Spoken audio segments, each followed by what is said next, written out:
balance, balance ton rapport.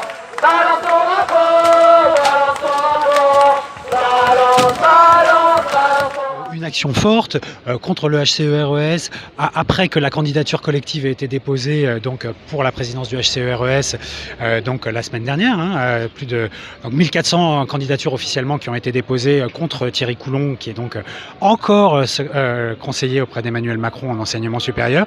Et je crois que c'est une manière de rassembler des gens pour dire que très concrètement, ces évaluations, elles nous prennent un temps fou et on ne les utilise pas tout le temps et elles sont censées prendre une place croissante dans la recherche et c'est ce que la LPPR veut vraiment consacrer. Et la LPPR veut vraiment, pour reprendre les termes d'Emmanuel Macron, faire en sorte que ces évaluations gouvernent de plus en plus la vie universitaire et nous, on a envie de dire que ces évaluations, on a surtout envie de les jeter pour leur donner une place moins importante et qu'on fasse de la vraie recherche. Évidemment, ce ne sont pas les mots de notre président actuel. Bien au contraire, ce que nous promet ce gouvernement, c'est évaluer plus pour gagner moins. Alors c'est commenter, critiquer, évaluer, on est d'accord, c'est le propre du travail des universitaires, c'est notre quotidien à l'université et dans nos labos. Mais quand le principal conseiller de Macron se présente pour prendre la tête de l'agence d'évaluation et que les 4 autres candidats se retirent, il y a de quoi s'inquiéter. En effet, c'est Thierry Coulhon, donc le conseiller enseignement supérieur recherche de l'Élysée, donc est candidat à la présidence de l'agence d'évaluation, là il faudra changer le nom d'ailleurs parce que c'est chiant à dire. Donc c'est pour y restaurer les notes et construire, je cite, le lien entre évaluation et allocation des moyens. Donc c'est ça le cœur de la loi de programmation pluriannuelle de la recherche. Cette loi, donc, vous savez, inégalitaire et darwinienne selon le PDG du CNRS, voilà, qui veut financer les labos, non pas suivant leurs besoins, non pas pour leur permettre de mener des recherches autonomes dans des conditions décentes et sans précarité, mais en fait en fonction de leurs résultats qui vont être évalués en fonction de critères néolibéraux. C'est une évaluation purement quantitative qui donne une note et non un avis ou une critique. Parce qu'il ne s'agit pas, bien sûr, d'améliorer le travail, mais de lui donner un équivalent monétaire. Il s'agit en fait de transformer établissements, labos, chercheurs et chercheuses eux-mêmes et elles-mêmes en entreprises. Alors une fois qu'on a des points, c'est comme pour les retraites.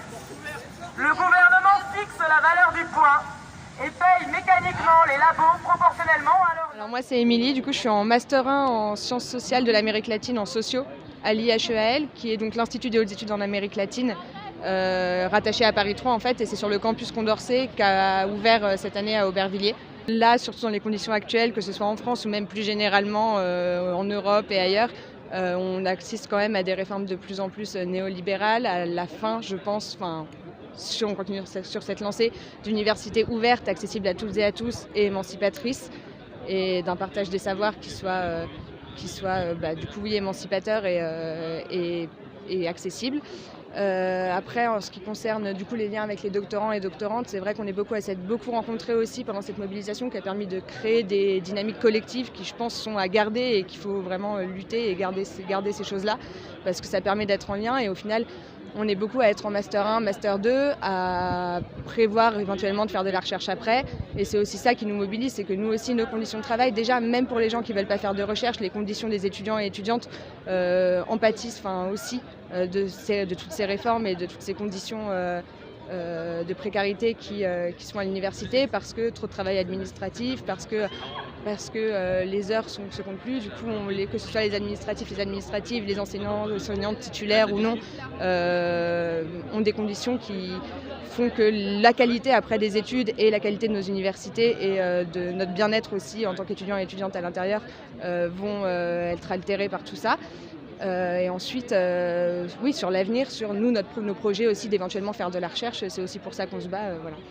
On veut pas bosser pour toi, Frédéric Vidal, ministre du Capital. On veut pas bosser pour toi. Donc on fixe la valeur du point et on paye mécaniquement les labos proportionnellement à leurs notes.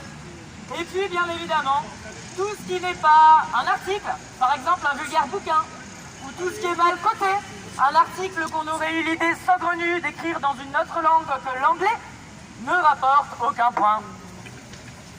Mais rassurez-vous, chers start-upers et entrepreneurs de vous-même que vous êtes, le gouvernement planche déjà sur une superbe et ergonomique application smartphone intelligente pour faciliter toutes ces évaluations. 50 points pour la mobilisation. Il nous suffira donc d'envoyer des étoiles et des cœurs à nos collègues pour décider du financement de leur recherche. Préparez donc vos meilleurs selfies. Alors plus sérieusement, on sait déjà ce que ça a donné en Angleterre, où la recherche est financée par une agence d'évaluation quantitative. Donc il y a des labos qui ont fermé, à commencer bien sûr par les sciences humaines et sociales. Il y a des centaines, voire des milliers d'enseignants et enseignantes-chercheuses qui ont été rétrogradés en simples enseignants-enseignantes, avec beaucoup plus d'heures de cours, toujours au même salaire. Et ça, c'était quand il et elle n'étaient pas tout simplement licenciés. Bref, vous l'aurez compris, l'évaluation à la Macron et Coulon, c'est tout simplement le pure reproduction d'un fonctionnement marchand. Avec toutes ces implications en termes de précarité des personnels et de logique du management. Et cette logique, voilà, cette évaluation Macron-Coulon, c'est aussi une recherche aux ordres. Parce que bien sûr, on peut se demander qui va oser travailler sur le risque nucléaire, les OGM ou les émissions des multinationales françaises, s'il faut obtenir une validation par le gouvernement une fois les recherches effectuées.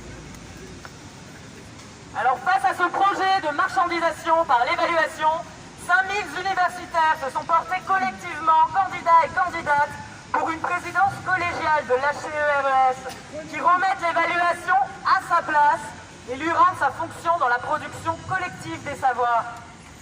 À ce jour, sachez qu'on est déjà, il y a 46 facs, 101 labos, 6 SP, 6 collectifs de précaires, 90 revues, 13 sociétés savantes et 42 séminaires qui sont mobilisés contre cette loi, contre la précarité et évidemment aussi contre la casse des retraites.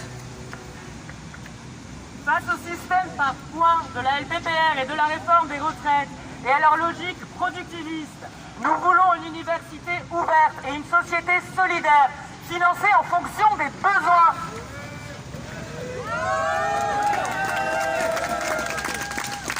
Et bon, même si on n'est pas dedans, je pense qu'on a toutes et toutes nos rapports.